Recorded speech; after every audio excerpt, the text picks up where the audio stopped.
नमस्कार दोस्तों, अथर्व एजुकेटर के इस यूट्यूब प्लेटफॉर्म पर एक बार पुनः आपका स्वागत है।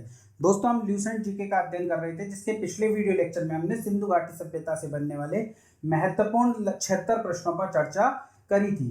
इसी क्रम में आज हम दूसरा चैप्टर वैदिक सभ्यता वैदिक संस्कृति को देखेंगे। इसमें लगभग 115 के आसपास प्रश्न हैं, जिसकी चर्चा हम इस वीडियो लेक्चर में करेंगे, पर पूरे विस्तार से, पूरी व्याख्या के साथ में। इसी कारण से वीडियो थोड़ा बड़ा होगा दोस्तों, क्योंकि जब व्याख्या कराते हैं तो लेक्चर बड़ा हो ही जाएगा, सीधी सी बात है। या तो मैं प्रश्न और उत्तर बताऊं, उससे तो आपका कोई फायदा नहीं होना, वो तो आप बुक में भी देख सकते हो। तो चलिए मैं आज का सेशन प्रारंभ करता हूं, पर उससे पहले यदि चैनल पर नए आए हैं, अभी तक आपने चैनल को सब्सक्राइब नहीं किया, तो प्लीज दोस्तों चैनल को सब्सक्राइब कीजिए और सेशन पसंद आए तो वीडियो को लाइक भी कीजिएगा। चलिए, पहला प्रश्न है, उत्तर वैदिक काल, उत्तर वैदिक संस्कृति का काल किसे माना जाता है। देखिए, अगर आप देखें कालक्रम को, तो हमने पढ़ा कि पाषाण युग के बाद में ताम्रकालीन सभ्यता आई थी, और ताम्रकालीन सभ्यता के बाद में कांस्य युगीन सभ्यता आई थी, जिसे हम सिंधु घाटी की सभ्यता, हड़प्पा सभ्यता के नाम से जानते हैं। और सिंधु घाटी सभ्यता का हमने कालक्रम देखा था, और वह कालक्रम क्या था? वह कालक्रम था 2500 ईसा पूर्व से लेकर के सन 1750 ईसा पूर्व तक का। इसके बाद वैदिक सभ्यता आई है, और वैदिक सभ्यता का जो कालक्रम है दोस्तों, अगर उसकी हम चर्चा करें कि वह कब से प्रारंभ होता है, तो वह होता है 1500 ईसा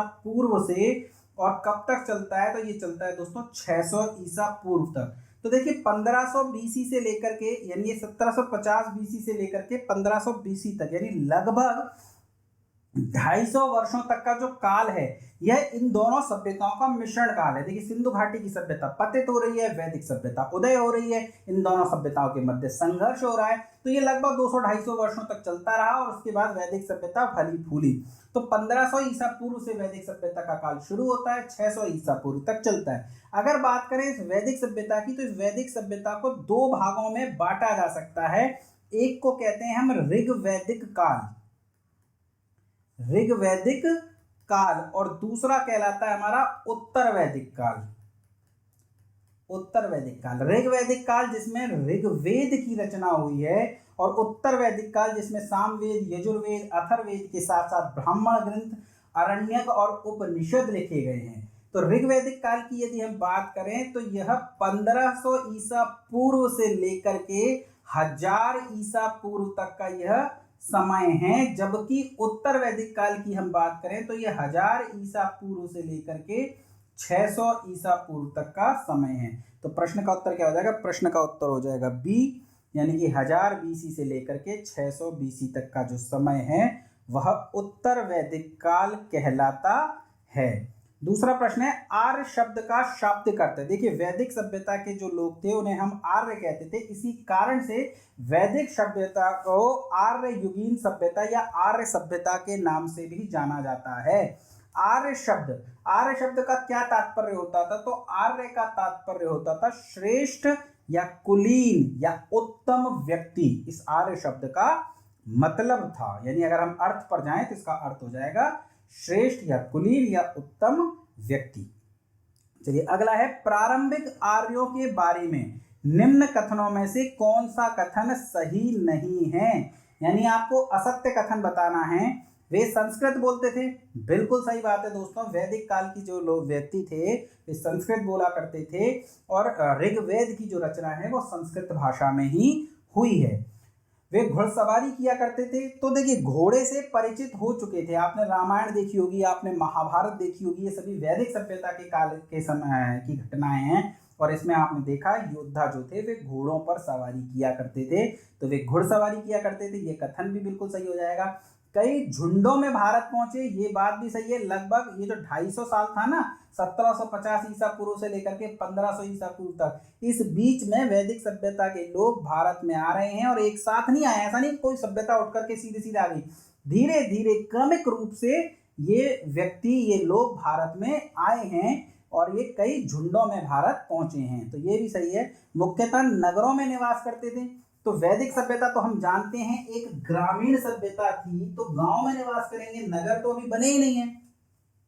नगर सिंधु घाटी सभ्यता के समय में थे, उनका तो हो गया पतन, वह सभ्यता तो नष्ट हो गई।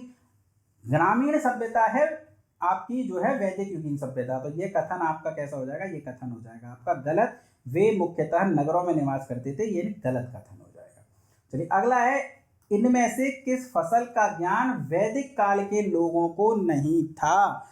तो वैदिक युगीन सभ्यता जो कि ग्रामीण सभ्यता थी, उसमें कृषि उन्नत अवस्था में थी। कई प्रकार के खाद्यान्न वे उगाया करते थे, जिसमें गेहूं था, जौ था, दालें थी, चावल थे। पर तंबाकू तंबाकू वैदिक युगीन सभ्यता में तो छोड़ दो, महाजनपद काल में, मौर्य काल में, यानी कि पूरे के पूरे प्राचीन भारत को ही आप लपेट लीजिए, गुप्त काल, गुप्तोत्तर काल, कहीं पर भी तंबाकू का नामो निशान आपको नहीं मिलेगा। दिल्ली सल्तनत के समय में भी नहीं मिलेगा। ये आपको सबसे पहली बार कब देखने को मिलेगा, जब पुर्तगाली भारत में आएंगे। और पुर्तगाली कब भारत में आए थे, 1498 एडी में, यानी कि इसके बाद ये पुर्तगाली ही तंबाकू को लेकर के भारत में आए हैं। इसके बाद कहीं जाकर के भारत में तंबाकू की खेती प्रारंभ हुई है। प्रश्न आता है, किस मुगल बादशाह ने तंबाकू पर बैन लगा दिया या प्रतिबंध लगा दिया था। तो ध्यान रखिएगा, जहांगीर ने ही भारत में तंबाकू की खेती पर प्रतिबंध भी लगाया था। तो तंबाकू तो पुर्तगालियों के समय में आया है, तो वैदिक काल के लोगों को इसका कोई ज्ञान नहीं था। प्रश्न का उत्तर क्या हो जाएगा, प्रश्न का उत्तर हो जाएगा डी। चलिए अगला प्रश्न है, उत्तर वैदिक काल के वेद विरोधी और ब्राह्मण विरोधी धार्मिक अध्यापकों को किस नाम से जाना जाता था। तो देखिए, वेदों का ये समय है, तो वेद विरोधी और ब्राह्मण विरोधी यदि कोई अध्यापक है तो उसे किस नाम से जानते थे, तो उसे जानते थे श्रमण के नाम से। तो प्रश्न का उत्तर क्या हो जाएगा, प्रश्न का उत्तर हो जाएगा श्रमण। देखिए आपको याद करना पड़ेगा, ये चैप्टर आपको ज्यादातर इसमें समझने के लिए कुछ है नहीं, ये रटना पड़ेगा आपको। चलिए, वैदिक गणित का महत्वपूर्ण अंग है वैदिक मैथ। आज भी बहुत से ट्यूटर्स आपने देखे होंगे, बोर्ड लगे रहते हैं, वैदिक मैथ पढ़ाई जाती है। वैदिक मैथ अभी भी ओलंपियाड वगैरह की तैयारी करने के लिए लोग पढ़ते हैं, तो बहुत इंपॉर्टेंट हुआ करती थी। गणित की आधुनिक बड़ी बड़ी समस्याएं वैदिक गणित में चुटकियों में सोल्व कर दी जाती थी। तो वैदिक गणित का ही एक महत्वपूर्ण अंग था शल्व सूत्र। तो शल्व सूत्र किसका महत्वपूर्ण अंग था, अगर प्रश्न पूछे तो उत्तर हो जाएगा वैदिक गणित का। चलिए अगला है, किस वेद में प्राचीन वैदिक युग की संस्कृति के बारे में सूचना दी गई है। तो देखिए, प्राचीन वैदिक युग और यानी कि जो सबसे प्राचीन हो वेदों में, तो ऋग्वेद, यजुर्वेद, अथर्ववेद और सामवेद, इसमें से सबसे प्राचीन वेद कौन सा है, ऋग्वेद।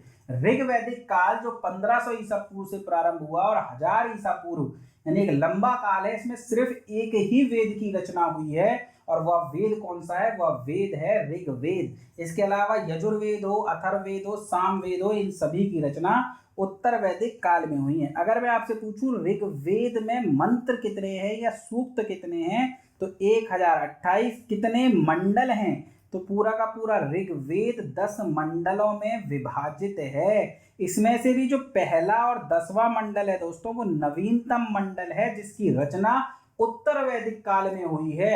यानी दूसरे मंडल से लेकर के 9वें मंडल तक की ही रचना केवल ऋग वैदिक काल में हुई है।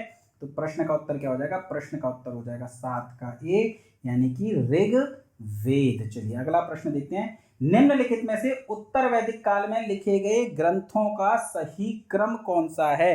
तो देखिए, उत्तर वैदिक काल में तीन वेद लिखे गए हैं, ब्राह्मण ग्रंथ लिखे गए हैं, अरण्यक लिखे गए हैं और उपनिषद लिखे गए हैं। तो सबसे पहले तो वेद लिखे गए हैं, और इन वेदों की भाषा क्लिष्ट होती थी। इन्हें समझने के लिए आसान भाषा में जिन ग्रंथों की रचना हुई, उन ग्रंथों को ब्राह्मण ग्रंथ कहा गया। और इन ब्राह्मण ग्रंथों के बाद अरण्यक लिखे गए, और इन अरण्यकों के बाद सबसे अंत में जिसकी रचना हुई वह उपनिषद थे।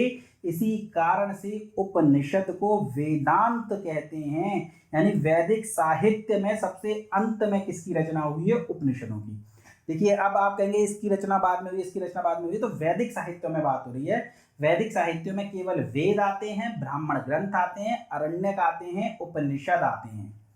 ठीक है, तो उपनिषदों की रचना सबसे अंत में हुई है, इसलिए इसे वेदांत कहा है। देखिए, वेदांग अलग है। वेदांत यानी उपनिषद वैदिक साहित्य का हिस्सा है, जबकि वेदांग वैदिक साहित्य का हिस्सा नहीं है। तो क्रम क्या हो जाएगा, वेद, ब्राह्मण, अरण्यक और उपनिषद, यानी कि ए हमारे प्रश्न का उत्तर हो जाएगा। वेदों की संख्या कितनी है? आसान सा प्रश्न है। 4 वेद होते हैं, ऋग्वेद, सामवेद, यजुर्वेद और अथर्ववेद। सबसे प्राचीनतम वेद कौन सा है? ऋग्वेद। चलिए, पूर्व वैदिक या ऋग्वैदिक संस्कृति का काल किसे माना जाता है? कालक्रम हमने अच्छे से पढ़ लिया। हमने देखा 2500 ईसा पूर्व से 1700 ईसा पूर्व तक सिंधु घाटी की सभ्यता है, जबकि 1500 ईसा पूर्व से 1000 ईसा पूर्व तक कौन सा है? ऋग्वैदिक काल है। और 1000 ईसा पूर्व से 600 ईसा पूर्व तक कौन सा है? उत्तर वैदिक काल। चलिए आगे देखते हैं। निम्न में से कौन से 3 वेद संयुक्त रूप से त्रयी या वेद त्रयी कहलाते हैं? इंपॉर्टेंट प्रश्न है दोस्तों, ध्यान रखिएगा। 4 वेद हैं, ऋग्वेद, यजुर्वेद, सामवेद और अथर्ववेद। इसमें से अथर्ववेद को हटा दिया जाए तो अन्य 3 वेद त्रयी का हिस्सा हैं, यानी कि अथर्ववेद आपका त्रयी का हिस्सा नहीं है। प्रश्न ऐसे भी पूछा जा सकता है, निम्न में से कौन सा वेद त्रयी का हिस्सा नहीं है? देखिए, त्रयी अलग है, प्रस्थान त्रयी अलग है। तो वेद त्रयी, त्रयी लिखा है तो वेद त्रयी से मतलब है, प्रस्थान त्रयी अलग है। आगे चर्चा करेंगे प्रस्थान त्रयी की। तो ऋग्वेद, यजुर्वेद और सामवेद ये त्रयी का हिस्सा है, जबकि अथर्ववेद त्रयी का हिस्सा नहीं है। तो प्रश्न का उत्तर क्या हो जाएगा? प्रश्न का उत्तर हो जाएगा आपका ए। चलिए अगला है, भारत के राज चिन्ह में प्रयुक्त होने वाला सत्यमेव जयते किस उपनिषद से लिया गया है? तो ध्यान रखिएगा, मुंडकोपनिषद से लिया है। ऐसे अलग से ऐसे पढ़े तो मुंडक उपनिषद, या इसको मुंडकोपनिषद ऐसे लिखा हुआ भी मिल जाएगा आपको। ठीक है, तो मुंडक उपनिषद या मुंडकोपनिषद से सत्यमेव जयते को ग्रहण किया गया है। चलिए आपके लिए एक प्रश्न है, लोकपाल का ध्येय वाक्य किस मतलब उपनिषद से लिया गया है? ये आप पता लगाएंगे। ये प्रश्न यहाँ मैंने नहीं डाला क्योंकि ल्यूसेंट में प्रश्न दिया हुआ नहीं है, यहाँ पर हम सिर्फ ल्यूसेंट जीके को डिस्कस कर रहे हैं। लेकिन आपके लिए टास्क है कि लोकपाल का ध्येय वाक्य किस उपनिषद से लिया गया है। चलिए आगे देखते हैं। ऋग्वैदिक आर्यों का मुख्य व्यवसाय क्या था? कृषि, पशुपालन, शिक्षा या व्यवसाय? तो ध्यान रखिएगा, ऋग्वैदिक काल में भूमि संपत्ति नहीं मानी जाती थी। जैसे आज होती है ना, जमीन जिस पर जितनी ज्यादा है उतना ही अमीर है। तो ऋग्वैदिक काल में जमीन संपत्ति नहीं थी, मतलब थी संपत्ति लेकिन बहुत गौण संपत्ति थी। जमीन के लिए कोई मतलब नहीं था, इतनी जमीन पड़ी हुई थी, जनसंख्या थी नहीं, ये जमीन नहीं तो अगली जमीन पर कब्जा कर लो। जमीन ही जमीन थी भारत में, लेकिन इस वजह से जमीन संपत्ति नहीं थी। बल्कि संपत्ति क्या माना जाता था? संपत्ति माना जाता था पशुओं को, यानी जिस पर जितनी ज्यादा गाय होंगी वो उतना ही अमीर माना जाएगा। ध्यान रखिएगा, ऋग्वैदिक काल में अधिकांश युद्ध गायों के लिए लड़े गए हैं। आपने महाभारत देखी है? अज्ञातवास में थे जब पांडव, तो पांडवों विराट नगर में, तो दुर्योधन ने विराट पर जब आक्रमण किया था तो गायों को चुराया था, क्योंकि गायों के लिए युद्ध लड़े जाते थे। हालांकि महाभारत जो है आपकी उत्तर वैदिक काल की घटना है और इस समय तक संपत्ति बन चुकी थी लगभग भूमि। तो महाभारत तो आप कह दोगे कि भूमि के लिए लड़ा गया था, पर ऋग्वैदिक काल में भूमि गौण थी। अधिकांश युद्ध किसके लिए लड़े जाते थे? पशुओं के लिए, और उसमें भी गायों के लिए। यहाँ तक कि गाय को अघन्या कहा गया है, यानी उसे मारा नहीं जा सकता, उसे मारने वाले को मृत्युदंड तक दिया जाता था। तो आर्यों का मुख्य व्यवसाय क्या था? पशुपालन। चलिए अगला देखते हैं। भारतीय संगीत का आदि ग्रंथ है, देखिए संगीत का जो आदि ग्रंथ है वो है सामवेद। सामवेद, स से सामवेद, स से संगीत, रट करके रखिएगा, घुमा फिरा करके कई बार प्रश्न पूछा जाता है। जादू, तंत्र, टोना टोटका ये सब अथर्ववेद में, और संगीत किसमें? आपका सामवेद में। ठीक है, कर्मकांड आपको मिलते हैं यजुर्वेद में, और प्रार्थना और भजन मतलब आध्यात्म की बातें मिलती हैं आपकी ऋग्वेद में। चलिए, प्रथम विधि निर्माता कौन है? तो सबसे प्राचीन उपनिषद है, स्मृति है मनुस्मृति। मनुस्मृति की रचना मनु ने की है। विधि पर आधारित ये सबसे प्राचीनतम ग्रंथ है। तो मनु कौन हुए? मनु हुए आपके विधि निर्माता। चलिए, कृष्ण भक्ति का प्रथम और प्रधान ग्रंथ है।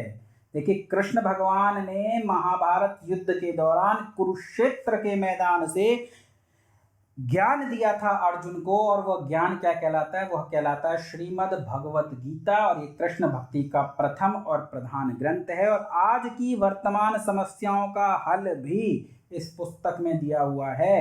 एक बार व्यक्ति को अपने जीवन में, इरिस्पेक्टिव ऑफ धर्म, किस धर्म से बिलोंग करते हो, मैं इसलिए नहीं कह रहा कि मैं हिंदू धर्म से बिलोंग करता हूँ, हर धर्म की जो पुस्तकें हैं वे अच्छी बातें सिखाती हैं। वैसे मानव को सभी पुस्तकें पढ़नी चाहिए, धार्मिक पुस्तकें जिस भी धर्म की हों, पर मैं हिंदू धर्म में भी सभी पुस्तकों में कह रहा हूं कि एक बार मानव को अपने जीवन में श्रीमद् भागवत गीता जरूर पढ़नी चाहिए। चलिए, ऋग्वेद में संपत्ति का प्रमुख रूप क्या है? तो अभी अभी हमने बताया कि ऋग्वैदिक काल में गाय सबसे इंपॉर्टेंट मानी जाती थी, भूमि तो गौण थी। तो ये मत कर दीजिएगा, इस प्रश्न का उत्तर क्या हो जाएगा? गौ धन। चलिए, ऋग्वेद के किस मंडल में शूद्र का उल्लेख पहली बार मिलता है?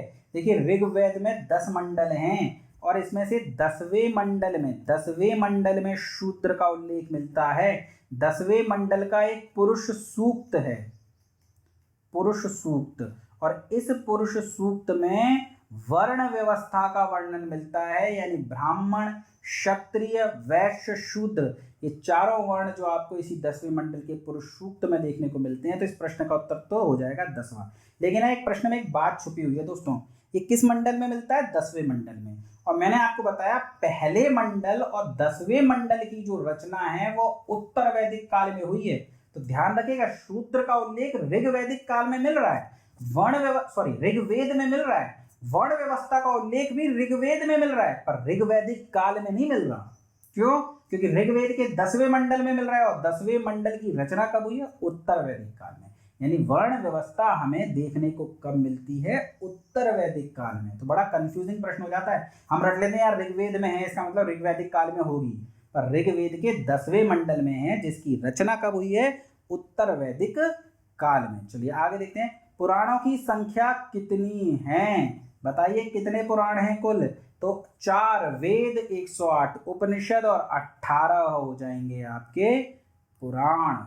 चलिए अगला प्रश्न है, वैदिक धर्म का मुख्य लक्षण इसमें से किसकी उपासना है? प्रकृति की, पशुपति की, देवी माता की, या त्रिमूर्ति की? तो ध्यान रखना, वैदिक धर्म के लोग प्रकृति पूजा करते थे, वे नदियों की पूजा करते थे, पहाड़ों की पूजा करते थे, ठीक है। तो जो भी प्रकृति से जितनी भी जुड़ी हुई चीजें हैं उन सभी की पूजा करते थे, सूर्य की पूजा करते थे, चंद्रमा की पूजा करते थे। इसीलिए उन्होंने ये जो प्रकृति का जो मुख्य देवता है, सारी प्रकृति देवताओं के द्वारा रन होती है ना, और देवताओं के राजा कौन है? इंद्र। इसी वजह से वैदिक काल में सबसे प्रमुख देवता किसे माना गया है? इंद्र को माना गया है। 250 सूक्त हैं, यानी 1028 में से 250 मंत्र ऋग्वेद के जो इंद्र को समर्पित हैं। यानी वैदिक धर्म का मुख्य लक्षण किसकी उपासना थी? तो प्रकृति की उपासना थी। चलिए, किस देवता के लिए ऋग्वेद में पुरंदर शब्द का प्रयोग हुआ है?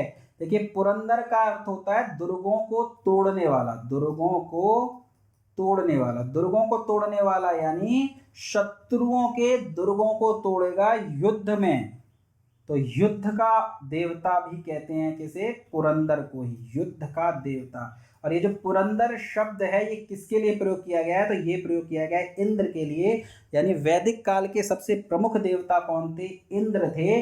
कितने सूक्त हैं इंद्र के लिए अगर पूछ लिया जाए तो ध्यान रखिएगा 250 सूक्त इंद्र को समर्पित हैं। अगर मैं पूछूं इंद्र तो सबसे महत्वपूर्ण हो गए 250 सूक्त, पर इंद्र के बाद सबसे महत्वपूर्ण देवता कौन थे, या दूसरे सबसे महत्वपूर्ण देवता कौन थे? तो वो हो जाएंगे अग्निदेव। 200 सूक्त जो हैं वो अग्निदेव को समर्पित हैं। और तीसरे महत्वपूर्ण देवता हो जाएंगे वरुण देव। ध्यान रखिएगा, वरुण देव के लिए 30 सूक्त समर्पित है। आप कहोगे बहुत कम है, हाँ तो ठीक है ना, लेकिन तीसरे सर्वाधिक तो है, इसके बाद वालों को तो और भी बहुत कम है। तो वरुण देव को, तो ध्यान रखिएगा इंद्र को पुरंदर कहा गया है, जबकि वरुण देव को क्या कहा गया है? वरुण देव को कहा गया है ऋतस्य गोप्ता, ऋतुओं का राजा, ऋतस्य गोप्ता। पर वरुण इंद्रदेव के ही अधीन हैं, ये भी ध्यान रखिएगा।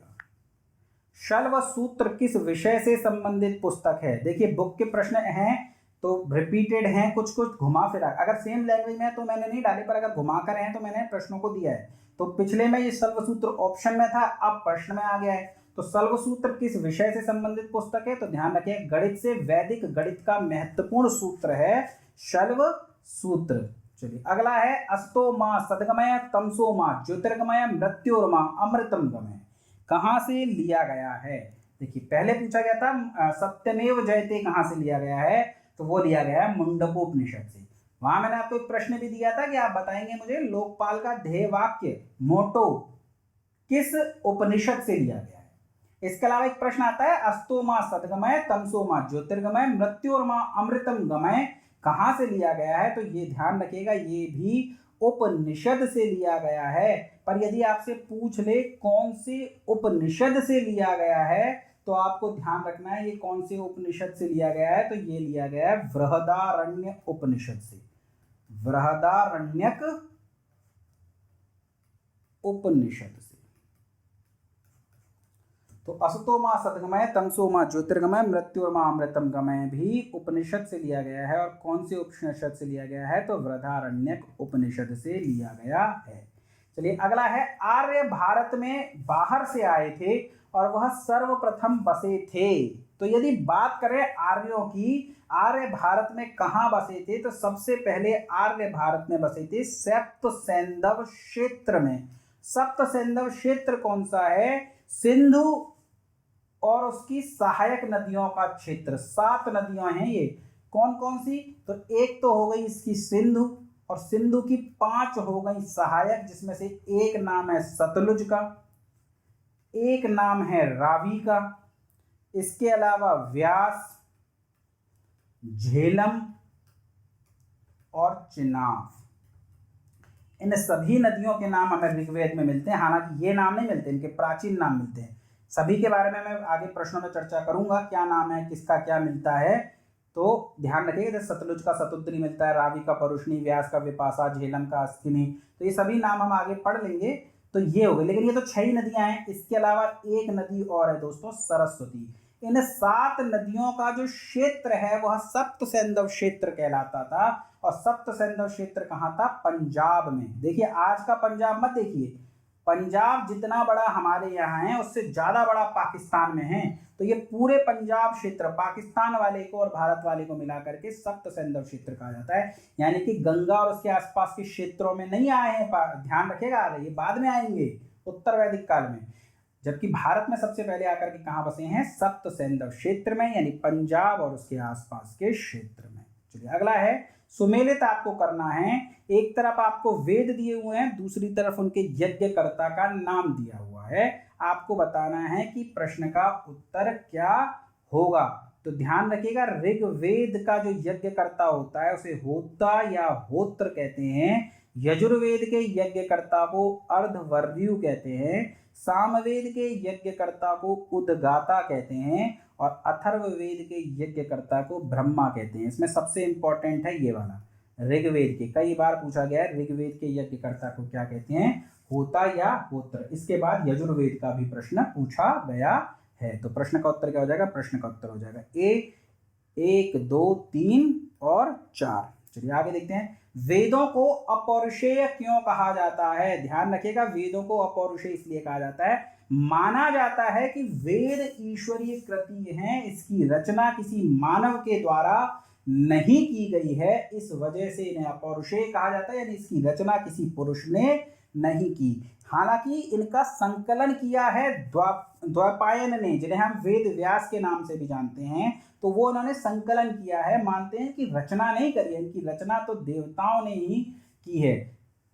तो क्यों कहा जाता है अपौरुषेय? क्योंकि इसकी रचना किसी पुरुष ने नहीं करी, यानी इसकी रचना किसने करी है? इसकी रचना करी है देवताओं ने। चलिए अगला प्रश्न देखते हैं, वैशेषिक दर्शन के प्रतिपादक हैं। देखिए दर्शन 6 प्रकार के दर्शन थे, षड दर्शन, और इनके बारे में प्रश्न बार बार आपसे पूछा जाता है, घुमा फिरा के कई बार। तो एक बार आप लिख लीजिए, पहला दर्शन योग है। मतलब ऐसा कुछ नहीं कि पहला है, दूसरा है, तीसरा, मैं बस आपको 6 लिखा रहा हूं। तो ध्यान रखिएगा, इसमें से हम पहला लिख रहे हैं योग, जिसके जो प्रतिपादक हैं वो कौन है? पतंजलि। इसके अलावा एक दर्शन आता है सांख्य दर्शन, प्राचीनतम दर्शन है ये, इसकी रचना किसने करी है या इसके प्रतिपादक कौन हैं? वो हैं कपिल मुनि। न्याय दर्शन के जो प्रतिपादक हैं वो कौन हैं? गौतम मुनि। इसके अलावा एक मीमांसा है जिसमें दो मिलते हैं, एक मिलता है पूर्व मीमांसा। पूर्व मीमांसा के जो प्रतिपादक हैं वो हैं जैमिनी। उत्तर मीमांसा, उत्तर मीमांसा के जो प्रतिपादक हैं वो हैं बादरायण। और इसके अलावा वैशेषिक दर्शन, जिसे परमाणुवाद भी कहते हैं, वैशेषिक दर्शन, इसके जो प्रतिपादक हैं वो हैं उलूक कणाद। ठीक है, तो ये ध्यान रखिएगा, ये 6 दर्शन है। योग के पतंजलि, सांख्य के कपिल, न्याय के गौतम, पूर्व मीमांसा के जैमिनी, उत्तर मीमांसा के बादरायण और वैशेषिक के हो जाएंगे कणाद। तो जो भी आपसे पूछे वही प्रश्न का उत्तर हो जाएगा। वैशेषिक दर्शन के कौन हो जाएंगे? तो हो जाएंगे उलूक कणाद। चलिए अगला प्रश्न है, मीमांसा या पूर्व मीमांसा दर्शन के प्रतिपादक कौन हैं? तो ध्यान रखिएगा, पूर्व मीमांसा के कौन थे? जैमिनी। जबकि उत्तर मीमांसा के कौन थे? बादरायण। कपिल किसके हैं? सांख्य के। और गौतम किसके हैं? न्याय के। तो प्रश्न का उत्तर क्या हो जाएगा? प्रश्न का उत्तर हो जाएगा जैमिनी। अगला है वेदांत या उत्तर मीमांसा दर्शन के प्रतिपादक। अगर वेदांत भी दे रखा हो तो उसका मतलब भी उत्तर मीमांसा ही है। वे उत्तर मीमांसा के प्रतिपादक कौन है? बादरायण। जबकि जैमिनी किसके हैं? जैमिनी है पूर्व मीमांसा के। चलिए अगला है, ऋग्वेद का कौन सा मंडल पूर्णतः सोम को समर्पित है? देखिए पूर्णतः का मतलब है कि इस मंडल के सभी सूक्त, सभी मंत्रों में सोम की चर्चा की गई है। सोम एक पेय पदार्थ होता था, एक दिव्य पेय पदार्थ था, मदिरा नहीं थी। ध्यान रखिएगा ये बात, बहुत लोग सोच लेते हैं सोम मदिरा थी। मदिरा नहीं थी, बल्कि एक दिव्य पेय पदार्थ था सोम। और ऋग्वेद का जो 9वां मंडल है वह पूर्णतः सोम को समर्पित है। तो प्रश्न का उत्तर क्या हो जाएगा? प्रश्न का उत्तर हो जाएगा सी, यानी ऋग्वेद का 9वां मंडल पूर्णतः सोम को समर्पित है। चलिए अगला देखते हैं, प्रसिद्ध 10 राजाओं का युद्ध, दशराजन युद्ध। देखिए दशराजन युद्ध किस नदी के तट पर लड़ा गया? तो ध्यान रखिएगा, ये जो दशराजन युद्ध है ये रावी नदी के तट पर लड़ा गया है।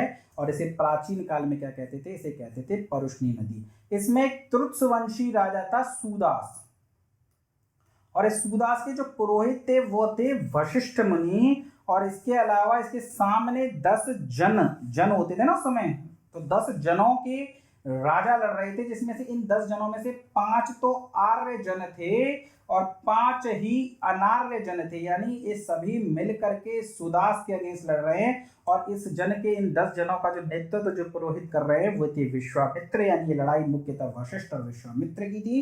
राजा सुदास वशिष्ठ की ओर से थे और 10 जन विश्वामित्र की ओर से थे।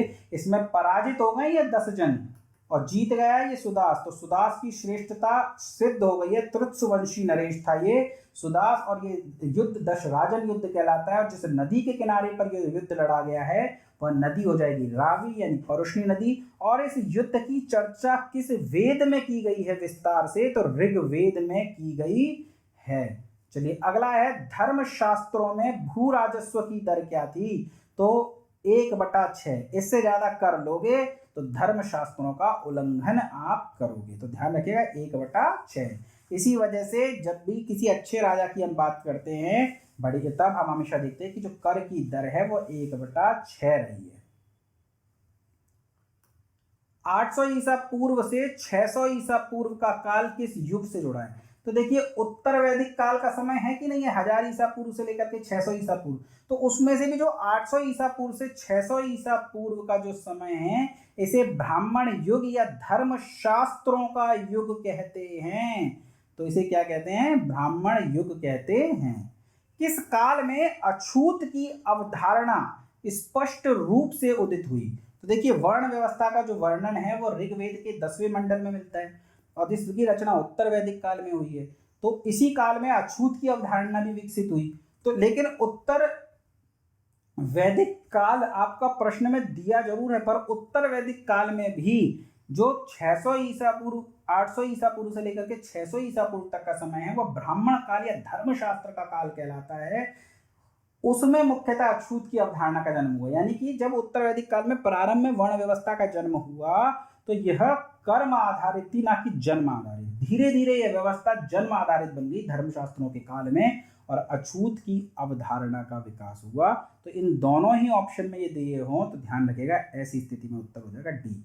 अगर ये नहीं होता ना तब उत्तर वैदिक काल हमारे प्रश्न का उत्तर हो जाता, ध्यान रखिएगा ये बात। चलिए अगला है, एशिया माइनर में बोगज कोई अभिलेख का महत्व है। बहुत इंपॉर्टेंट है, बोजक कोई अभिलेख कहां से प्राप्त हुआ है? तो ईरान से यह प्राप्त हुआ है, मध्य एशिया से प्राप्त हुआ है। कब का है?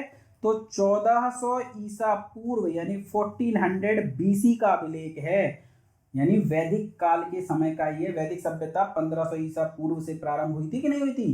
तो 1400 ईसा पूर्व यानी उससे भी पहले का है, सॉरी 1500 ईसा पूर्व के बाद 1400 ईसा पूर्व आएगा ना, तो उसके 100 वर्षों बाद का है, यानी लगभग उसी समय का है जब बस रहे हैं भारत में आकर के आर्य। इसी बोगज कोई अभिलेख की वजह से माना जाता है कि भारत में जो आर्य हैं वो ईरान से आए हैं, यानी मध्य एशिया से आए हैं। ऐसा क्या है इसमें कि हम मान लेते हैं कि ये आर्यों का अभिलेख है, क्योंकि इसमें देवताओं का नाम लिखा हुआ है और इसमें वही 4 देवता हैं जो कि आर्यों के देवता हैं, इंद्र, वरुण, मित्र और नासत्य। नाम याद रखिएगा, आपसे पूछ लिया जाएगा बोगज कोई अभिलेख में किन देवताओं का नाम मिलता है, तो इंद्र का नाम मिलता है, वरुण का नाम मिलता है, मित्र का नाम मिलता है और नासत्य का नाम मिलता है। यही हमारे प्रश्न का क्या हो जाएगा? उत्तर हो जाएगा। चलिए अगला देखते हैं, गायत्री मंत्र देवी सावित्री को संबोधित किस पुस्तक से मिलता है? तो गायत्री मंत्र की जो रचना है ना दोस्तों, वह किसने करी है? तो वह करी है विश्वामित्र ने। किसने करी है? विश्वामित्र ने। और ऋग्वेद के तीसरे मंडल में यह गायत्री मंत्र मिलता है। किस मंडल में मिलता है? तीसरे मंडल में। ध्यान रखिएगा, रचना कौन कर रहे हैं? विश्वामित्र। और कहां मिलता है? तो ऋग्वेद के तीसरे मंडल में मिलता है। तो प्रश्न का उत्तर क्या हो जाएगा? प्रश्न का उत्तर हो जाएगा ऋग्वेद। चलिए, न्याय दर्शन को प्रचारित किया था तो हमने पढ़ लिया, न्याय गौतम का है। कपिल मुनि का कौन सा है? तो कपिल का है सांख्य। और जैमिनी का कौन सा है? जैमिनी का है पूर्व मीमांसा। चारवाक ने आजीवक संप्रदाय चलाया है। अभी हम पढ़ेंगे, जब हम मौर्य काल या बुद्ध पढ़ेंगे तब हम इस आजीवक संप्रदाय के बारे में भी पढ़ेंगे। चलिए, प्राचीन भारत में निष्क के नाम से जाना जाता था। स्वर्ण आभूषण, गाय, तांबे के सिक्के या चांदी के सिक्के। तो ध्यान रखिएगा, वैदिक काल में निष्क स्वर्ण आभूषण होते थे, सोने के आभूषण होते थे। बाद में ये जो निष्क है ये सोने के सिक्के भी निष्क कहलाए जाएंगे आगे के समय में। पर प्राचीन भारत में स्वर्ण आभूषण होता था, गले का हार होता था निष्क। योग दर्शन के प्रतिपादक हैं, देखिए आ रहे ना सारे दर्शन। योग के प्रतिपादक कौन है? पतंजलि। गौतम न्याय, जैमिनी पूर्व मीमांसा। ठीक है, शंकराचार्य हम पढ़ेंगे आगे चल करके शंकराचार्य के विषय में। आप बताइएगा मुझे, शंकराचार्य ने कौन सा मत या कौन सा सिद्धांत दिया है? द्वैतवाद दिया है या अद्वैतवाद दिया है? बताइएगा कमेंट सेक्शन में जरूर दोस्तों। चलिए आगे, उपनिषद पुस्तकें हैं, 108 उपनिषद हैं टोटल। वेदांत हैं ये, सबसे अंत में वैदिक साहित्य में रचना हुई है उपनिषदों की, इसी वजह से इन्हें वेदांत भी कहा जाता है। और ये किस पर आधारित हैं? तो ये दर्शन पर आधारित हैं। चलिए आगे देखते हैं, सुमेलित आपको करना है ऋग्वेद। ऋग्वेद में क्या मिलता है दोस्तों? तो ऋग्वेद में मिलती हैं प्रार्थनाएं। यजुर्वेद में क्या मिलता है? तो यजुर्वेद में बलि, स्रोत, कर्म कांड के बारे में जानकारी मिलती है। सामवेद संगीत का प्राचीनतम ग्रंथ है। और अथर्ववेद से जादू टोना, तंत्र मंत्र और वशीकरण के बारे में जानकारी मिलती है। यानी 4, 2, 1 और 3, यही हमारे प्रश्न का उत्तर हो जाएगा। चलिए आगे देखते हैं, आरंभिक वैदिक साहित्य में सर्वाधिक वर्णित नदी है। देखिए, आरंभिक वैदिक साहित्य में यदि सर्वाधिक वर्णित नदी के बारे में बात करें तब तो हो जाएगा सिंधु। पर सबसे पवित्र यदि आपसे पूछ ले कि सबसे पवित्र कौन सी है, तो सबसे पवित्र है दोस्तों सरस्वती। इसी कारण सरस्वती को नदी तमा, देवी तमा या माते तमा भी कहा गया है। चलिए आगे है, उपनिषद काल के राजा अश्वपति शासक थे। तो अश्वपति कहाँ के शासक थे? तो अश्वपति जो है कैकेय के शासक थे। अध्यात्म ज्ञान के विषय में नचिकेता और यम का संवाद किस उपनिषद में मिलता है? तो आपसे उपनिषद पूछ रहा है, किस उपनिषद में मिलता है? तो ध्यान रखिएगा कठोपनिषद में। मुंडकोपनिषद में क्या मिलता है? सत्यमेव जयते। वृहदारण्यक उपनिषद में क्या मिलता है? असतो मां सदगमय तमसो मां ज्योतिर्गमय मृत्योर्मा अमृतम गमय। और आप बताएंगे लोकपाल का ध्येय वाक्य किस उपनिषद में मिलता है? बताइएगा जरूर दोस्तों। चलिए अगला है वैदिक नदी कुंभा या कुभा, जिसे काबुल नदी वर्तमान में कहते हैं, का स्थान कहां पर है? देखिए कई नदियों के बारे में चर्चा मिलती है वैदिक सभ्यता में। ऋग्वेदों में कई नदियों की चर्चा है, जिसमें से सबसे महत्वपूर्ण नदी कौन सी है? सिंधु। इसके अलावा सतलुज, रावी, व्यास, झेलम, चिनाब, इन सभी की चर्चा की गई है। सबसे पवित्र नदी सरस्वती है। इसके अलावा कुभा और कुर्म, इन दो नदियों की भी चर्चा की गई है। कुर्म कुर्रम के नाम से जानी जाती है और कुभा किस नदी के नाम से जाना जाता है वर्तमान में? काबुल। और ये दोनों ही नदियां कहाँ पर हैं? तो ये हैं आपकी अफगानिस्तान में वैदिक कालीन नदियां हैं। चलिए अगला है कपिल मुनि द्वारा प्रतिपादित। तो कपिल मुनि ने क्या दिया था? सांख्य दर्शन दिया था, पूर्व मीमांसा। जैमिनी ने, अब तो रट गया होगा, न्याय दर्शन आपका गौतम ने, और उत्तर मीमांसा किसने दिया था? बादरायण ने। चलिए अगला है भारत के किस स्थल से खुदाई में लौह धातु के प्रचलन के प्राचीनतम प्रमाण मिले हैं? तो ध्यान रखिएगा वैदिक सभ्यता कैसी सभ्यता है? लौह युगीन सभ्यता। और लोहे के प्राचीनतम प्रमाण कहां से मिले हैं? अतरंजी खेड़ा से। और अतरंजी खेड़ा किस प्रदेश में पड़ता है? तो यह पड़ता है उत्तर प्रदेश में। निम्नलिखित में से किसका संकलन ऋग्वेद पर आधारित है? तो ध्यान रखिएगा सामवेद का संकलन दोस्तों ऋग्वेद पर आधारित है। कुछ सूक्त या कुछ ऋचाओं को यदि छोड़ दिया जाए तो सारी की सारी ऋचाएं लगभग ऋग्वेद से ही ली गई हैं। तो सामवेद का जो संकलन है वह ऋग्वेद पर आधारित है। चलिए अगला है निम्नलिखित में से कौन प्रस्थान त्रयी में शामिल नहीं है? देखिए एक आया था वेद त्रयी, और मैंने आपको वहां बताया था कि अथर्ववेद को छोड़ दिया जाए तो तीनों वेद वेद त्रयी का हिस्सा है। और मैंने आपको बोला था प्रस्थान त्रयी अलग है, वेद त्रयी अलग है। प्रस्थान त्रयी क्या है? तो प्रस्थान त्रयी जो है वह उपनिषद, ब्रह्मसूत्र और भगवत गीता से मिलकर के बनती है। किससे मिलकर के बनती है? भगवत गीता, ब्रह्मसूत्र और उपनिषद से। जबकि भागवत जो है वह प्रस्थान त्रयी का हिस्सा नहीं है।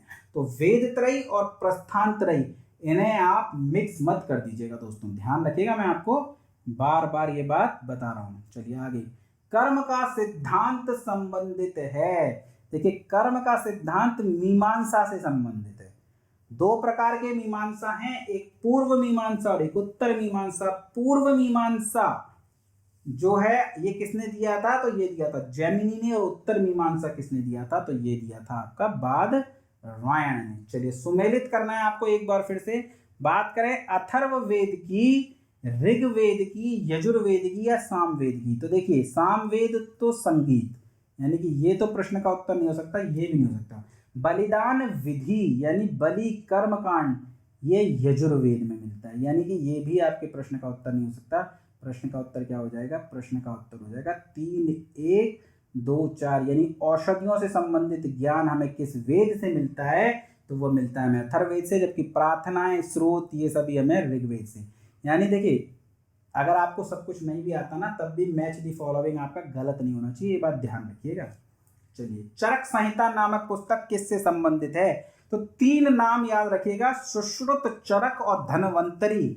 हाँ, धन्वंतरी कब आएंगे? गुप्त काल में। ये तीनों ही चिकित्सा से संबंधित हैं, धन्वंतरी, सुश्रुत और चरक। आप बताइए, पता लगाइएगा, मैं तो आपको बताऊंगा जब मैं गुप्त काल पढ़ाऊंगा धन्वंतरी की पुस्तक का क्या नाम है, पर चरक की पुस्तक का नाम था चरक संहिता। और ये किससे संबंधित पुस्तक है? तो ये पुस्तक है आपकी चिकित्सा से संबंधित। चलिए अगला प्रश्न देखते हैं, वैदिक युगीन सभा। देखिए 3 प्रकार की संस्थाएं मिलती हैं वैदिक युग में। एक होती है सभा, एक थी समिति और एक थी विदत। तो सभा और समिति में बड़ा कंफ्यूजन रहता है, तो ध्यान रखिएगा समिति जो थी ना वो उसमें सभी लोग आते हैं, उस साम्राज्य के जितने भी वयस्क लोग थे वे सभी उन सभी से मिलकर के समिति बनती थी, जबकि सभा जो है महत्वपूर्ण लोगों की संस्था थी, महत्वपूर्ण व्यक्तियों की संस्था। यानी ये एक प्रकार का जैसे आज मंत्री परिषद नहीं होता समिति को आप समझिए दोस्तों ग्राम सभा, जब आप त्रिस्तरीय पंचायत पढ़ते हैं तो उसमें जो ग्राम सभा है ना वैसी कुछ कुछ हुआ करती थी समिति, और जैसा मंत्री परिषद होता है ना वैसी हुआ करती थी सभा। तो सभा कैसी, तो उत्तर हो जाएगा मंत्री परिषद। चलिए वैदिक युग में लोकप्रिय शासन प्रणाली क्या थी। तो देखिए वैदिक युग की जब भी बात ऐसे लिखा हो तो आप हमेशा मान के चलिए कि ऋग्वैदिक काल की बात कर रहा है, और ऋग्वैदिक काल में जो शासन प्रणाली थी ना वो गणतंत्र थी, जबकि उत्तर वैदिक काल में यह प्रणाली राजतंत्र में बदल जाएगी। वैदिक काल में कैसी थी, वैदिक काल में थी गणतंत्र, और उत्तर वैदिक काल में कैसी हो जाएगी, उत्तर वैदिक काल में हो जाएगी यह, वैदिक काल में गणतंत्र और उत्तर वैदिक काल में राजतंत्र। चलिए अगला है सबसे प्राचीन वेद कौन सा है। तो सबसे प्राचीन वेद कौन सा है दोस्तों, तो सबसे प्राचीन वेद हो जाएगा आपका ऋग्वेद। निम्नलिखित में से कौन सा भारतीय दर्शन की आरंभिक विचारधारा है। तो जो 6 दर्शन मैंने आपको पढ़ाए थे इसमें आरंभिक विचारधारा कौन सी हो जाएगी, ऐसी स्थिति में प्रश्न का उत्तर क्या हो जाएगा, प्रश्न का उत्तर हो जाएगा सांख्य दर्शन। सांख्य दर्शन किसने दिया है, कपिल मुनि ने। चलिए दोस्तों इतने बढ़िया प्रश्न हैं, इतनी अच्छी व्याख्या के साथ मैं आपको करा रहा हूं, इतनी मेहनत से आपके लिए लेके आया हूं, पर आप सब्सक्राइब नहीं करेंगे है ना, और ना ही वीडियो को लाइक कर रहे हैं। प्लीज दोस्तों लाइक कीजिए और चैनल सब्सक्राइब नहीं किया तो सब्सक्राइब कीजिए। चलिए आगे देखते हैं। सांख्य, योग, न्याय, वैशेषिक, मीमांसा और वेदांत, इन 6 भिन्न भारतीय दर्शनों को स्पष्ट रूप से अभिव्यक्ति कब हुई। तो ध्यान रखिएगा इनका वर्णन आपको गुप्त काल में भी मिलेगा। गुप्त काल में ये पूर्ण रूप से पूरी तरीके से ये वो हो गए, कंप्लीट हो गए, लेकिन ये कब लिखे गए थे, तो ये वैदिक युग में ही इनका प्रतिपादन किया गया है। सांख्य का, योग का, न्याय का, वैशेषिक का, मीमांसा का और वेदांत का, इन सभी की जो स्पष्ट अभिव्यक्ति हुई है वो कब हुई है, तो वैदिक युग में हुई है। चलिए निम्नलिखित में से वह दस्तकारी कौन सी थी जो आर्यों द्वारा व्यवहार में नहीं लाई गई। अब देखिए इस प्रश्न का उत्तर ना बड़े सोच समझ के देना पड़ेगा अगर आपको नहीं भी पता तो। देखिए लौह युगीन सभ्यता है वैदिक सभ्यता, तो आप सोचेंगे कि यार लोहे का प्रयोग तो किया ही होगा, पर ध्यान रखिएगा वैदिक सभ्यता 2 कालों में बटी हुई है, ऋग्वेद और उत्तर वैदिक काल। जो ऋग्वैदिक काल है ना वो लौह युगीन नहीं है, उस काल के लोगों को लोहे की जानकारी नहीं थी। लोहे की जानकारी उत्तर वैदिक काल में हुई है लोगों को, प्राचीनतम साक्ष्य अतरंजी खेड़ा से मिले हैं, तो उत्तर वैदिक काल में हुई है। तो वैदिक काल में लोहार गिरी या लोहे की जानकारी थी नहीं, तो यही हमारे प्रश्न का उत्तर भी हो जाएगा। चलिए आगे फिर सुमेलित करना है। एक तरफ वेद दिए हुए हैं और दूसरी तरफ एक तरफ ये उपवेद हैं। ये क्या है, ये हैं उपवेद, और ये किस वेद के उपवेद हैं, दूसरी तरफ वो दिए हुए हैं। आपको इनको सुमेलित करना है, तो ध्यान रखिएगा आयुर्वेद किसका है, ऋग्वेद का, धनुर्वेद यजुर्वेद का है, गंधर्व वेद किसका है, तो गंधर्व वेद सामवेद का है, और शिल्प वेद किसका उपवेद है, तो ये है अथर्ववेद का। प्रश्न का उत्तर क्या हो जाएगा, 1 2 3 4। चलिए आगे देखते हैं। ऋग्वेद के 6 मंडलों को वंश मंडल या गोत्र मंडल के नाम से जाना जाता है। तो वंश मंडल, ऋग्वेद में कुल 10 मंडल है ना दोस्तों, जिसमें से दूसरे और 9वें मंडल की रचना ऋग्वैदिक काल में हुई है, और पहले और 10वें मंडल की रचना उत्तर वैदिक काल में हुई है। इसमें से भी जो दूसरे से लेकर के 7वें तक मंडल, यानी 2 3 4 5 6 7, इन मंडलों को क्या कहते हैं, इन्हें वंश मंडल या गोत्र मंडल के नाम से जाना जाता है।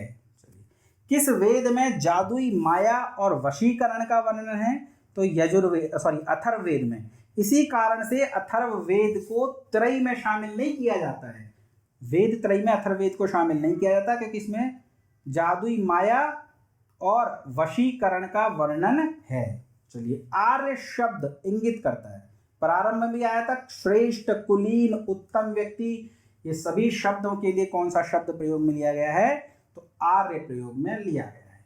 ऋग्वेद में कितने मंडल हैं? तो ऋग्वेद में कुल 10 मंडल हैं, जिसमें से पहला और 10वां मंडल नवीनतम है। आर्य भारत में संभवतः आए थे, तो आर्य भारत में बोगजगई अभिलेख से पता लगता है कि मध्य एशिया से आए थे, ईरान से आए थे। कई मत मिलते हैं, जैसे बाल गंगाधर तिलक कहते हैं ये उत्तरी ध्रुव से आए थे, दयानंद सरस्वती कहते हैं ये तिब्बत से आए थे, पर जो सबसे प्रमाणित है वो कौन सा है कि ये मध्य एशिया से आए थे, क्योंकि हमें रिटर्न साक्ष्य मिले हैं बोगजगई अभिलेख से। अदरवाइज कुछ विद्वान तो कहते हैं कि आर्य भारत में रूस से आए थे। तो ध्यान रखिएगा, अलग अलग मत मिलते हैं, पर सबसे प्रमाणित मत कौन सा है? मध्य एशिया या ईरान से आए थे। चलिए अगला प्रश्न है, कौन सा वेद अंशतः गद्य रूप में भी रचित है? देखिए जितने भी ये वेद है ना, अथर्ववेद हो गया, सामवेद हो गया या ऋग्वेद हो गया, ये सभी पद्य यानी पोयम की लैंग्वेज में लिखे हैं, जबकि यजुर्वेद जो है ना वो चंपू शैली में लिखा हुआ है। चंपू शैली क्या होती है? जिसमें गद्य और पद्य दोनों का मिश्रण हो। तो कौन सा वेद अंशतः गद्य रूप में भी लिखा गया है? तो कौन सा हो जाएगा? वो हो जाएगा दोस्तों यजुर्वेद। चलिए अगला है, सभा और समिति प्रजापति की 2 पुत्रियां थीं। इस कथन का उल्लेख ये किस किस वेद में ये कथन मिलता है कि सभा और समिति प्रजापति की 2 पुत्रियां थीं? तो किसमें मिलता है? ये मिलता है आपका अथर्ववेद में। चलिए ऋग्वैदिक युग की प्राचीनतम संस्था थी सभा, समिति और विदत। तो इन तीनों में जो सबसे प्राचीनतम थी ना दोस्तों वो थी विदत। चलिए आगे देखते हैं, ब्राह्मण ग्रंथों में सर्वाधिक प्राचीन है। तो देखिए वेदों के बाद ब्राह्मण ग्रंथ की रचना हुई थी। वेदों को समझने के लिए ब्राह्मण ग्रंथ लिखे गए थे, और इसमें सबसे प्राचीनतम कौन सा है? तो सबसे प्राचीनतम है शतपथ ब्राह्मण। अगला है, गोत्र व्यवस्था प्रचलन में कब आई? तो देखिए गोत्र व्यवस्था, वर्ण व्यवस्था ये सभी उत्तर वैदिक काल में प्रचलन में आई थी। अगला प्रश्न है, अनुलोम विवाह का अर्थ है। देखिए कई प्रकार के विवाह मिलते हैं, जैसे अनुलोम विवाह मिलता है, प्रतिलोम विवाह मिलता है।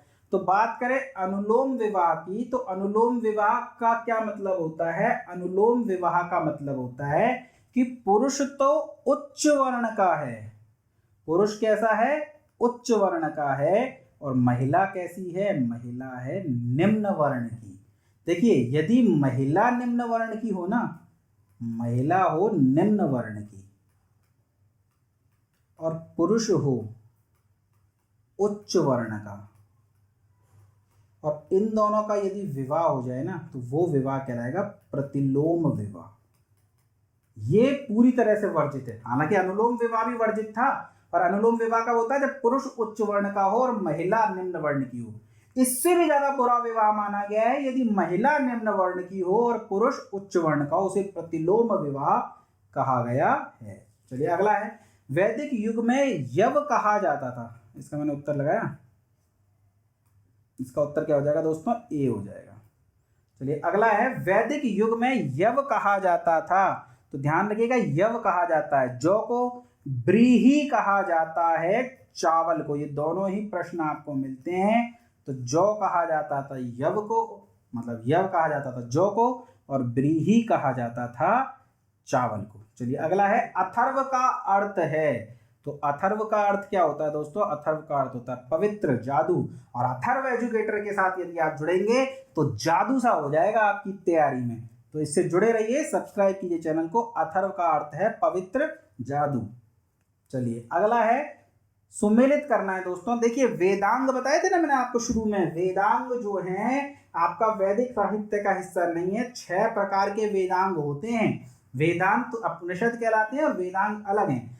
तो ये यहाँ पर आपको एक तरफ वेदांग दिए हुए हैं और आपको इन्हें सुमेलित करना है। तो शिक्षा, इसका मैच किससे होगा? ध्वनि शास्त्र से। कल्पसूत्र कर्मकांड से।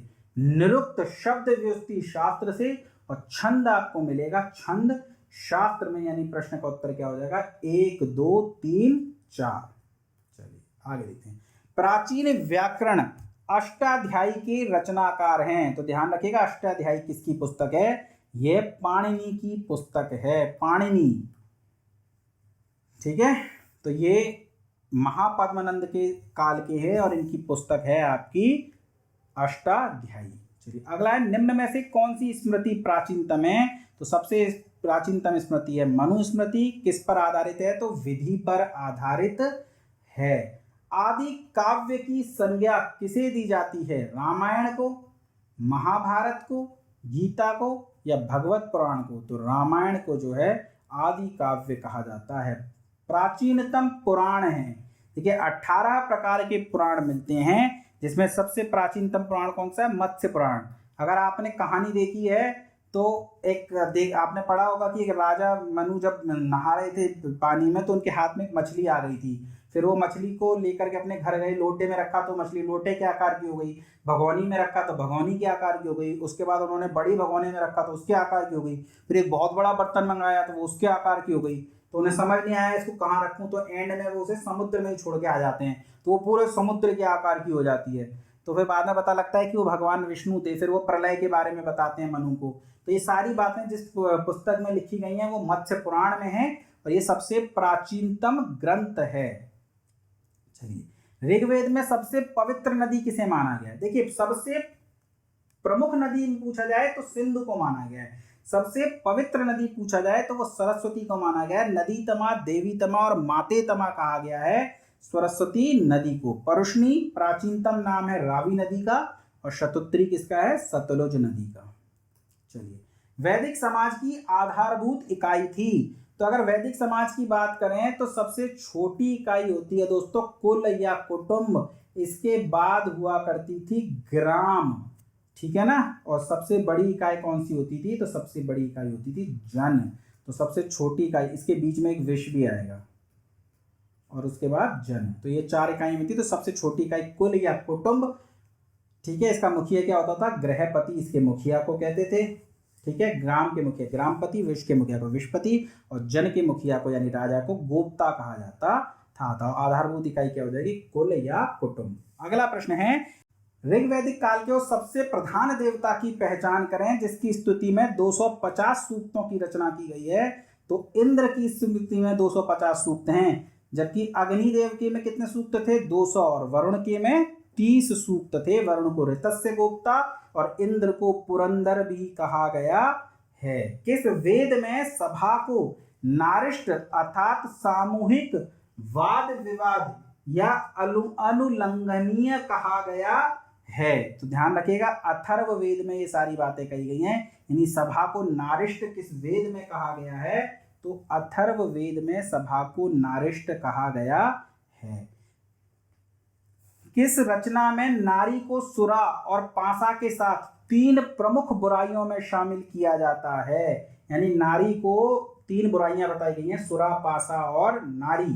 तो ये किस में बताई गई हैं? तो ये बताई गई हैं मैत्रायणी संहिता में।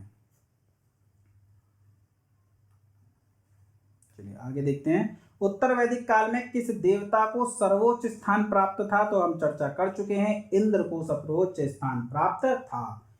सुमेलित आपको करना है राजसू यज्ञ। तो जब राजा बनता था ना तब राजसू यज्ञ करता था, और जब उसे अपने साम्राज्य का विस्तार करना होता था तो अश्वमेध यज्ञ करता था। और वैसे ही कभी मन कर रहा है कि चलो पूजा पाठ कर ली जाए, यज्ञ वगैरह कर लिए जाए, तो ऐसी स्थिति में वाजपेयी यज्ञ किया जाता था। और जब कभी कोई आपातकाल होती थी, कोई आपदा आती थी, जैसे वर्षा नहीं हो रही है, एक लंबा समय हो गया है, तो ऐसी स्थिति में देवताओं को प्रसन्न करने के लिए जो यज्ञ किया जाता था वो कौन सा यज्ञ होता था? वो होता था अग्निष्टोम यज्ञ। तो प्रश्न का उत्तर क्या हो जाएगा? 1 2 3 4। चलिए आगे, एक तरफ ऋग्वेद में वर्णित नदियां हैं और दूसरी तरफ उनके आधुनिक नाम हैं, आपको इनको सुमेलित करना है। तो परुष्णी का क्या हो जाएगा? रावी। इसी नदी के किनारे पर दशराजन युद्ध लड़ा गया था। शतुद्री का सतलुज, अस्किनी का चिनाब और विपाशा का व्यास। तो 1 2 3 4, देखिए जैसे प्रश्न दिए हैं मैं सेम वैसे ही लेकर के आया हूं। तो 1 2 3 4 थे, आप कहोगे कि ऐसे ही ज्यादातर प्रश्नों के उत्तर 1 2 3 4 हैं, तो छेड़छाड़ मैंने इसमें की नहीं है। संस्कारों की कुल संख्या कितनी थी? आपसे पूछा जा रहा है संस्कार। तो 16 प्रकार के संस्कार होते हैं, जैसे उपनयन संस्कार, और सबसे लास्ट संस्कार कौन सा है? उसे कहते हैं अंतिम संस्कार, दफना दिया जाता है या जला दिया जाता है। चलिए, विवाह दिए गए हैं और आपको सुमेलित करने हैं। तो ब्रह्म विवाह क्या होता है?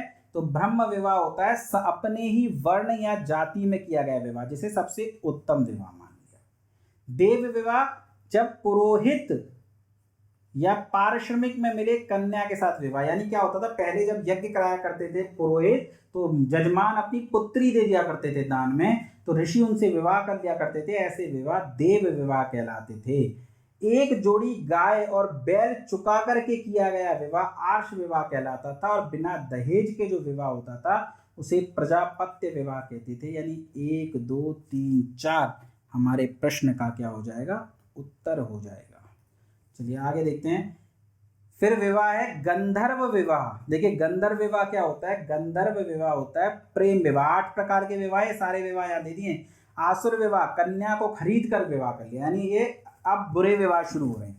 शुरू के 4 तो प्रकार के जो विवाह थे वे उत्तम विवाह थे, और ये 4 विवाह जिन्हें नीच विवाहों की श्रेणी में रखा जाता है, यानी कन्या को खरीद करके जो विवाह किया हुआ असुर विवाह। उससे भी बुरा है राक्षस विवाह, यानी कोई व्यक्ति है जो आपसे पराजित हो गया युद्ध में, या तो उसकी या उसकी अपहरण करके स्त्री का विवाह कर लिया जाए, उसे राक्षस विवाह कहते हैं। और यदि कोई विवाह सो रही है, उसे गुमराह कर रहे हैं, या कोई पागल लड़की है उससे कर रहे हैं, या जबरदस्ती रेप कर रहे हैं, तो इस तरह के जो विवाह हैं वो पैशाच विवाह कहलाते थे। तो 1 2 3 4 इस प्रश्न का उत्तर हो जाएगा। चलिए अगला प्रश्न देखते हैं।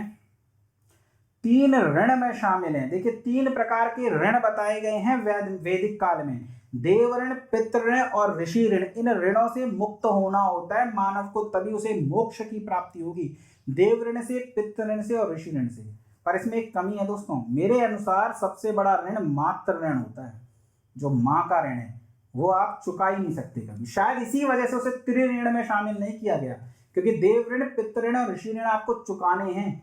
पर मेरे अनुसार शायद वेदवाद लिखने वाले भी जानते थे कि मात्र ऋण चुकाया ही नहीं जा सकता, इसी वजह से उसे 3 ऋण में शामिल नहीं किया गया। चलिए, ऋग्वैदिक काल से संबंधित मृद भांड संस्कृति है। ऋग्वैदिक काल में जो मृद भांड थे वे गेरु वर्ण, यानी गेरु रंग से बर्तन होते जाते थे, जैसे गेरु वर्णीय मृद भांड संस्कृति कहा जाता था। जबकि उत्तर वैदिक काल में जो मृद भांड संस्कृति है उसे क्या कहते हैं? उसे कहते हैं चित्रित धूसर मृद भांड संस्कृति। तो ध्यान रखिएगा, ऋग्वैदिक काल की गेरुवर्णीय मृद भांड संस्कृति, उत्तर वैदिक काल की चित्रित धूसर मृद भांड संस्कृति। चलिए आगे देखते हैं। हरियाणा प्रांत में चित्रित धूसर मृद भांड स्थल किस स्थान पर उत्खनन से प्रकाश में आए थे? तो इस प्रश्न का उत्तर क्या हो जाएगा? प्रश्न का उत्तर हो जाएगा भगवानपुर। चलिए आगे देखते हैं, थोड़ा जल्दी जल्दी देखते हैं, लंबी हो जाएगी वीडियो अदरवाइज बहुत ज्यादा। प्राचीनतम विवाह संस्कार का वर्णन करने वाला विवाह सूक्त किसमें पाया जाता है? तो ये किसमें मिलता है दोस्तों? ये मिलता है आपका ऋग्वेद में। चलिए, ऋग्वेद में अघन्या शब्द का प्रयोग, यानी न मारे जाने योग्य, ये क्या हो जाएगी? गाय हो जाएगी। आसान सा प्रश्न है, कई बार पूछा गया है। आपको सुमेलित करना है दोस्तों, सुमेलित करना है। संग्रहित, संग्रहित किसे कहते थे? तो कोषाध्यक्ष को कहते थे। और कर संग्रह करने वाले यानी टैक्स कलेक्टर को भागदूत कहते थे। और जो जुआ खेलने में राजा का सहायक होता था उसे छता या छत्री कहते थे, और यहीं से क्षत्रिय शब्द भी निकला होगा। और अक्षवाप क्या होता था? प्रतिहारी, यानी राज प्रसाद का संरक्षक। तो 1 2 3 4 हमारे प्रश्न का उत्तर हो जाएगा। ऋत स्थापित करने के कारण किस देवता को ऋतस्य गोप कहा गया है? चर्चा हमने करी थी, पुरंदर इंद्र को कहा गया है। ऋतस्य गोप किसे कहा गया है? तो ये कहा गया है वरुण को। निम्नलिखित में से कौन मूलतः जल या समुद्र का देवता था? तो जल और समुद्र के देवता वरुण थे। तीसरे सबसे महत्वपूर्ण देवता थे जिनके विषय में 30 सूक्त ऋग्वेद में हमें देखने को मिलते हैं। 3 क्रमों में तीनों लोगों को माप लेने के कारण किसे उपक्रम कहा गया है? तो उपक्रम किसे कहा गया है? विष्णु को कहा गया है। ध्यान रखिएगा, ऋग्वैदिक काल में इंद्र सबसे महत्वपूर्ण देवता हैं, जबकि उत्तर वैदिक काल में आते आते ब्रह्मा, विष्णु, महेश सबसे महत्वपूर्ण देवता बन गए। आप अपनी धार्मिक भावनाओं को कंट्रोल में रखिएगा, एग्जाम की दृष्टि से मैंने आपको ये बात बताई है। अदरवाइज ब्रह्मा विष्णु महेश सबसे उत्तम है, सबसे महान है, ये मैं भी जानता हूँ, मैं भी इसी धर्म से, सनातन धर्म से हूँ, पर हमें प्रश्न के अनुसार चलना है। ऋग्वैदिक काल के सबसे महत्वपूर्ण देवता कौन है? इंद्र, और उत्तर वैदिक काल में ब्रह्मा विष्णु महेश। चलिए अगला है, सुमेलित कीजिए पूषण, रुद्र, धौंस या अदिति। तो देखिए अदिति जो है देवों की माता थी, तो ये तो इस प्रश्न का उत्तर नहीं हो सकता, ये भी प्रश्न का उत्तर नहीं हो सकता है। तो प्रश्न का उत्तर क्या हो जाएगा? धौंस। धौंस यानी जगत के पिता, रुद्र यानी पशुओं के देवता, और पूषण यानी विवाह के देवता। प्रश्न का उत्तर क्या हो जाएगा? 1 2 3 4। मनुस्मृति,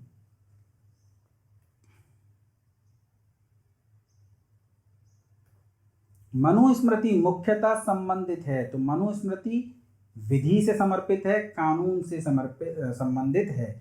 गायत्री मंत्र की रचना किसने करी है? ऋग्वेद के तीसरे मंडल में दिया हुआ है गायत्री मंत्र, जिसकी रचना किसने करी है? विश्वामित्र ने, और सावित्र या सविता देवी को यह समर्पित है।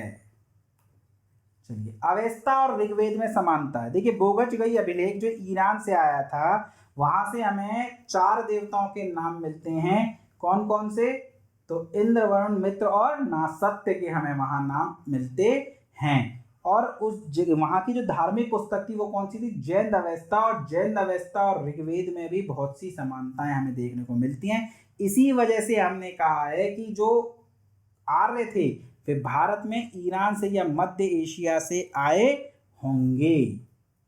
चलिए अगला प्रश्न है, निम्नलिखित में से कौन सी एक ऋग्वैदिक आर्यों की लाक्षणिक विशेषता नहीं थी? तो देखिए ऋग्वैदिक आर्य, मैंने आपको बताया कि जो ऋग्वैदिक काल के लोग थे वे लोहे से परिचित नहीं थे। उत्तर वैदिक काल के लोग लोहे से परिचित थे, तो जो हम वैदिक काल कह देते हैं लौह युगीन सभ्यता, वह ऋग्वैदिक काल के संबंध में सच नहीं है। तो ऋग्वैदिक काल के लोग लोहे से परिचित थे, यह कथन गलत हो जाएगा दोस्तों। वे तांबे का ही प्रयोग करते थे या कांसे का ही प्रयोग करते थे, पर लोहे का प्रयोग नहीं करते थे। ऋग्वेद में निम्नांकित किन नदियों का उल्लेख अफगानिस्तान के साथ आर्यों के संबंधों का सूचक है? तो हमने चर्चा करी कुभा या क्रमु। क्रमु यानी आधुनिक कुर्रम नदी, कुभा यानी आधुनिक काबुल नदी। इनका वर्णन ऋग्वेद में है और ये दोनों नदियां अफगानिस्तान में बहती हैं। अगला प्रश्न है, धर्म तथा रीत भारत की प्राचीन वैदिक संस्कृति के एक केंद्रीय विचार को चित्रित करते हैं। इस संदर्भ में निम्नलिखित कथनों पर विचार कीजिए और आपको बताना है कौन से कथन सही हैं। तो धर्म व्यक्ति के दायित्वों एवं स्वयं तथा दूसरे के प्रति व्यक्तिगत कर्तव्यों की संकल्पना था, बिल्कुल सही बात है। ऋत मूलभूत नैतिक विधान था जो सृष्टि और उसमें अंतर्निहित सारे तत्वों के क्रियाकलापों को संचालित करता था, ये भी सही है। तो ये दोनों कथन सही है, तो प्रश्न का उत्तर क्या हो जाएगा? प्रश्न का उत्तर हो जाएगा आपका सी। चलिए अगला देखते हैं,